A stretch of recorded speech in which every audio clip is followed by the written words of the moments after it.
लाठी ग्राम पंचायत रे जनशुणाणी कार्यक्रम अनुष्ठित होईछि।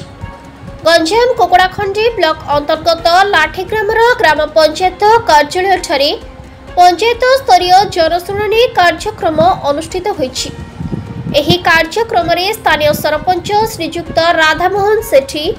कुकुड़ाखंडी गोष्ठी उन्नयन अधिकारी श्रीमती पल्लवी स्वाई, कार्यनिर्वाही अधिकारी श्रीयुक्त अशोक कुमार पट्टनायक, एडिशनल तहसीलदार श्रीमती सुभास्मिता रथ, सीडीपीओ श्रीमती कुसुम कुमारी साहू, बीएसएस श्रीयुक्त मनोज कुमार प्रधान, एई श्रीयुक्त अनुराग रथ, समिति सभ्य श्रीयुक्त जगन्नाथ भूया, नायब सरपंच श्रीमती रूबी दास, डब्ल्यूईओ श्रीमती मिनती बेहरा, एडीईओ श्रीयुक्त तुषार कुमार पट्टनायक, श्रीमती प्रमिला सेठी प्रमुख जोगदे जनशुणाणी कार्यक्रम आरंभ करथिले। प्राय 80 जन आपत्ति अभियोग पत्र दाखल करथिले। विभिन्न स्थानरू बहु अभियोगकारी माने निज निजर मौलिक समस्या, रास्ताघाट समस्या, नाल नर्दमा सफेई समस्या, राशन कार्ड, सुभद्रा योजना प्रमुख समस्या को नहीं आपत्ति अभियोग आसीथिला। केते जनको समस्यार समाधान होईछि आउ केते जनको समस्या ठीक कराजिबो बोली प्रतिश्रुति दियाଯାଇଛି। आज आमर लाठी ग्राम पंचायत रे जो ग्राम पंचायत स्तरीय जनशुणाणी शिविर कराइथिला पाखापाखि आम 78 एप्लिकेशन आम रिसीव करिछु। सेटा भी आम ई निवेदन ने ताको प्रोग्रेस करैबु। आउ सफलतार सहित जेहेतु समस्त विभागीय अधिकारी माने उपस्थित थिले तेणु आमर गुड़ाए जो कंप्लेन आसला ताको आम ऑन स्पॉट भी सॉल्व करि पारथिलु। विशेषकर आमर गृह पाई आमर राशन कार्ड पाई आउ कम्युनिटी स्तर रे जेहेतु एपटे गिफ्टिंग ऑफ लैंड टा गोटे इश्यू रोचे तेणु गुड़ाए आमर ड्रेन रास्ता ताकू भी नहीं लोक मैंने अभियोग आसते पीडब्ल्यूडी रमर आरडी रही तार समाधान बाट बर्तई थे अन्य विभाग अधिकारी मैंने जहाँ जहाँ कंप्लेन आसला निज स्तर में रिड्रेसल करने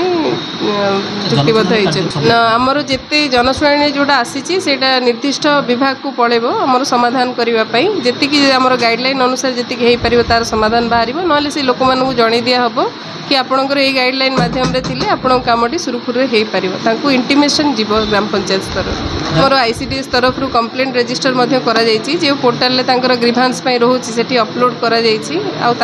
एडवाइस दी कि रिसेंटली जो मैंने पासबुक अपडेशन करना कि नूतन पासबुक खोली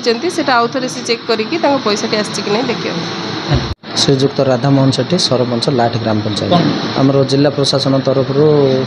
ये गोटे आम राज्य सरकार तरफ जिला प्रशासन आदेश क्रमे कुकुड़ाखंडी ब्लॉक रे पर्यायक्रमे प्रति पंचायत रे अभियोग शुणाणी होउछु। आज प्रायतः पाखापाखि 78टी अभियोग पत्र दाखल कार घर पर अप्लाई आवेदन कर राशन कार्ड पर न्यू राशन कार्ड आउ एडिंग साइट्स एडिंग जो गुड़ा एड होने एडिंग साइट्स खोल जाए लोक मैंने सब एप्लाय कर राज्य सरकार तापर से गोटे किसी चिंता कर से गोटे किसी गोटे निष्पत्ति कर आमर आशा आउ कौन पे ना आम रूट लेवल रे लोकों पाखरे सब प्रश्नर उत्तर दे होचु आम रूट लेवल रे आम लोक मानू किसी